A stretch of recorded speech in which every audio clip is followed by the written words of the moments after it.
찬송가 505장 찬송하시겠습니다. 찬송가 505장입니다.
찬송가 516장 찬송하시겠습니다. 찬송가 516장입니다.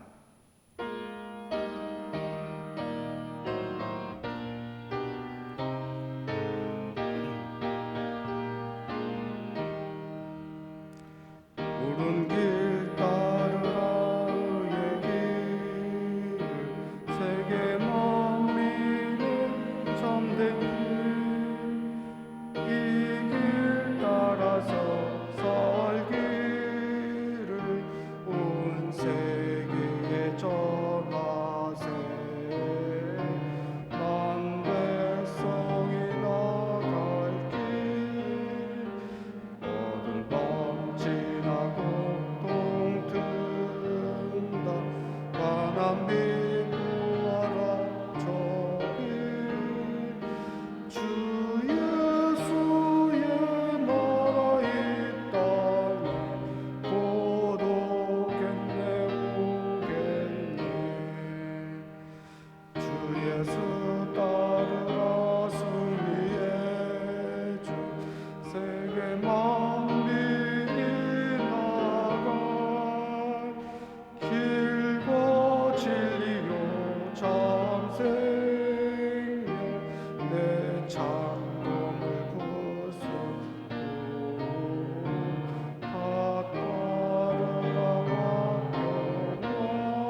세계 만민을 구하려 내 주 예수를 보내신 참 사랑의 하나님,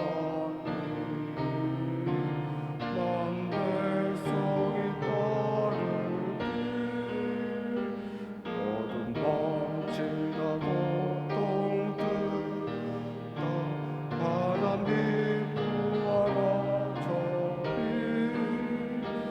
주 예수의 나라 이 땅에 곧 오겠네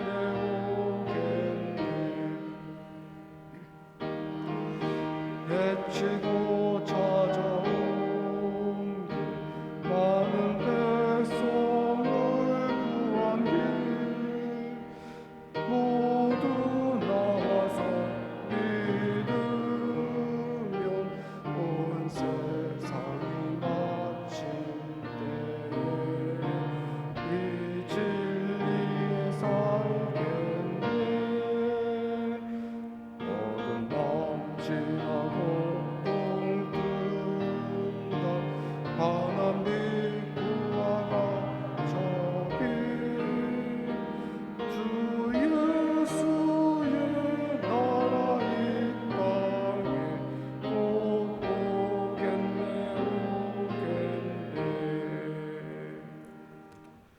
사도신경으로 우리의 신앙을 고백하겠습니다.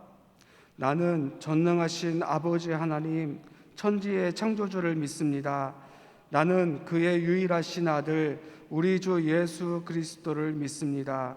그는 성령으로 잉태되어 동정녀 마리아에게서 나시고 본디오 빌라도에게 고난을 받아 십자가에 못 박혀 죽으시고 장사된 지 사흘 만에 죽은 자 가운데서 다시 살아나셨으며 하늘에 오르시어 전능하신 아버지 하나님 우편에 앉아 계시다가 거기로부터 살아있는 자와 죽은 자를 심판하러 오십니다.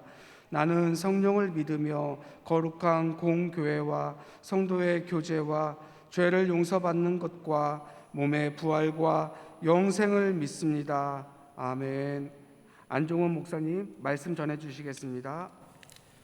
함께 보실 하나님의 말씀은 잠언 11장 말씀입니다.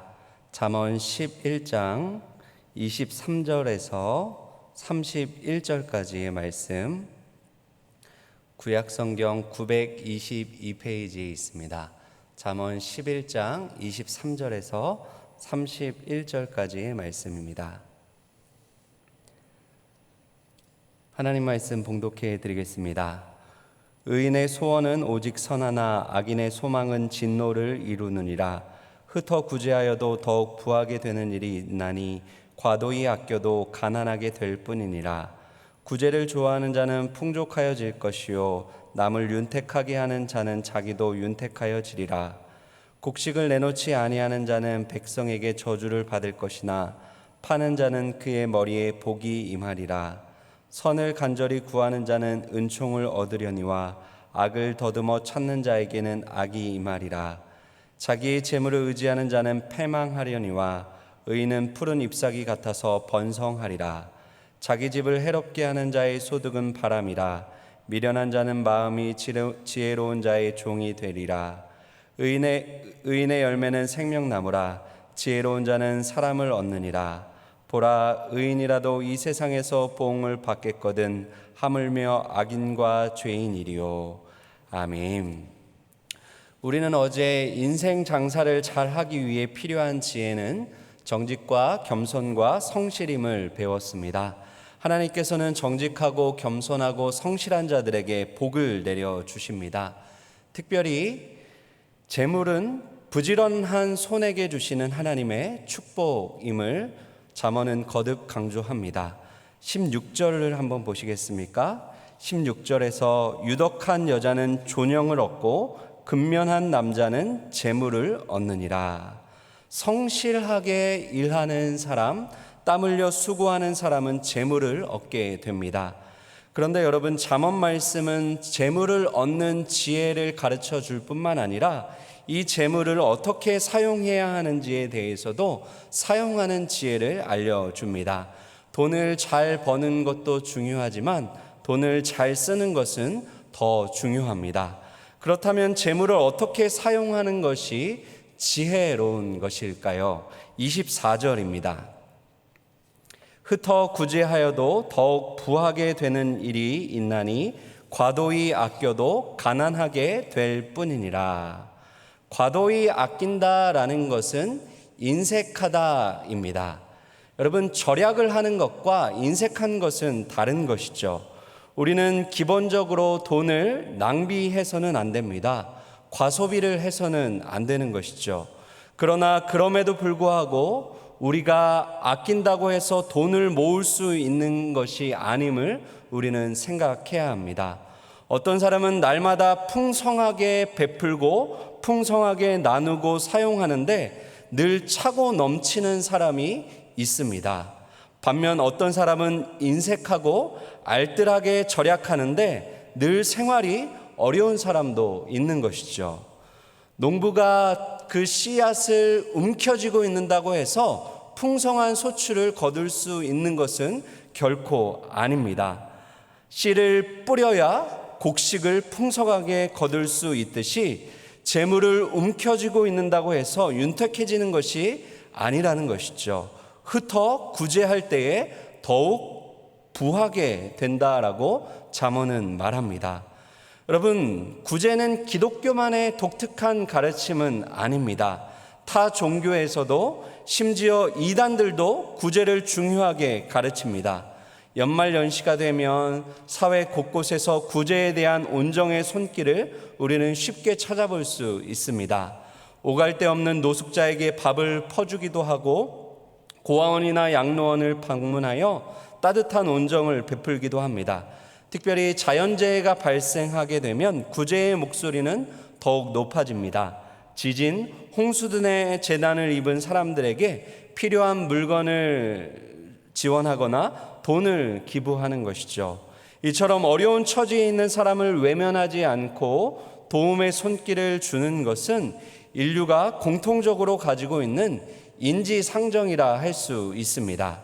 그러나 여러분, 성경이 말하는 구제는 단순히 가난하고 소외된 자를 돕는 인지상정의 차원이 아닙니다. 성경이 말하는 구제는 하나님으로부터 하나님의 은혜와 사랑을 받은 자들이 그렇게 하나님의 말씀에 순종하여 행하는 하나님의 뜻인 것이죠.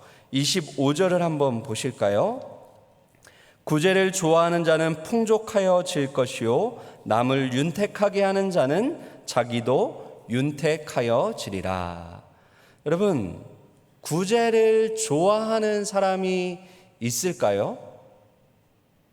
타고난 마음이 아무리 착하다 하더라도 인간은 타고나기를 이기적으로 태어납니다. 타고난 이기주의자입니다. 그런데 그 귀한 재물, 그 귀한 돈을 남에게 베풀고 나누어 주는 것을 좋아하는 사람은 있을 수가 없습니다. 구제를 하고 기부를 하는 순간에도 남을 위하여 순수한 마음으로 하는 것이 아니라 자기 만족, 자기 자랑을 위하여 하는 경우가 얼마든지 있을 수 있습니다. 여러분, 구제를 좋아하게 되는 비결은 구제를 좋아하시는 하나님을 좋아하는 것입니다. 다시 말해, 하나님을 정말 좋아하는 사람, 하나님을 정말 사랑하는 사람은 구제를 안 할 수 없다는 것이죠. 왜냐하면 하나님이 구제를 너무나 좋아하시고 구제하는 것을 너무나 기뻐하시기 때문입니다. 미국의 자동차 왕이라고 불리는 헨리 포드에 관한 일화입니다. 포드가 아일랜드의 수도인 더블린을 여행하고 있을 때 한 고아원을 방문하게 됩니다. 그리고 고아원을 돌아보면서 고아원 원장님과 이런저런 대화를 나누는 중에 이제 고아원에 아이들을 위한 강당을 짓는 일이 필요하다라는 것을 포드와 얘기하게 됩니다.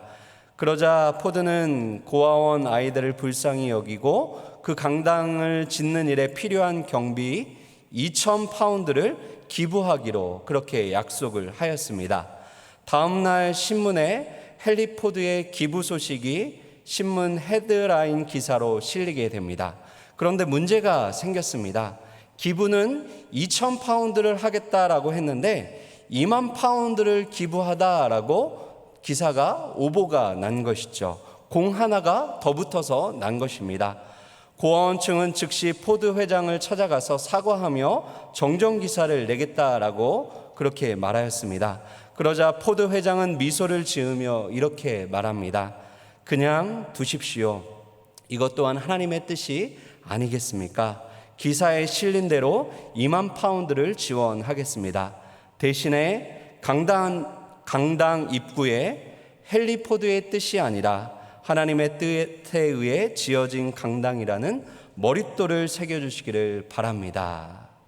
여러분, 2020년 또한 2019년 미국 자동차 최다 판매 1위를 기록한 자동차 회사가 포드입니다. 하나님의 뜻을 따라서 그러한 정신으로 행하는 그런 회사가 하나님의 복을 받고 있는 것이죠. 사랑하는 여러분, 구제는 하나님이 기뻐하시는 일입니다. 성경은 가난한 자를 돕고 섬기라고 반복해서 말합니다. 그것이 하나님이 기뻐하시는 뜻이기 때문입니다.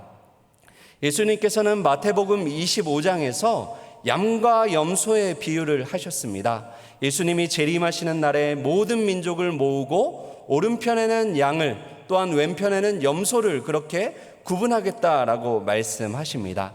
그리고 오른편에 있는 양을 칭찬하시면서 우리 구주께서 이렇게 말씀하십니다. 너희는 내가 줄일 때에 먹을 것을 주었고 목마를 때에 마시게 하였으며 헐벗을 때에 옷을 입혀주었다. 그러자 양들이 깜짝 놀라면서 아니 주님, 우리가 언제 주님께 먹을 것을 주고 마실 것을 주고 옷을 주었습니까? 라고 반문합니다. 그러자 예수님께서 이렇게 말씀하시죠. 지극히 작은 자 하나에게 한 것이 곧 나에게 한 것이라. 사랑하는 여러분, 예수님을 섬기길 원하십니까? 그렇다면 주변에 가난한 자들, 힘없는 자들을 위하여 여러분들의 재물을 사용하시기를 바랍니다. 하나님은 잠언 전체를 통하여 가난한 자들을 향한 지대한 관심을 드러내고 계십니다. 하나님은 가난한 자의 공경에 깊은 관심을 갖고 계십니다. 누구든지 가난한 자의 필요를 채우는 사람에게 하나님께서 풍성한 복을 채워주시겠다 약속하십니다. 그러나 가난한 자들을 향하여 무감각하고 냉정하고 인색한 자들은 하나님의 준엄한 심판을 받게 될 것입니다. 사랑하는 여러분, 베푸는 자의 삶은 십자가의 은혜와 십자가의 사랑을 경험한 하나님의 자녀, 우리에게 마땅히 나타나야 할 모습입니다. 인간 본성은 나 자신을 위하여 재물을 더 많이 쌓아두라라고 말합니다. 그러나 하나님의 말씀은 남을 위하여 너의 재물을 나누라라고 말합니다. 인간 본성은 조금만 더 움켜쥐자라고 말합니다. 그러나 하나님의 말씀은 조금만 더 너의 손을 펴라라고 말합니다.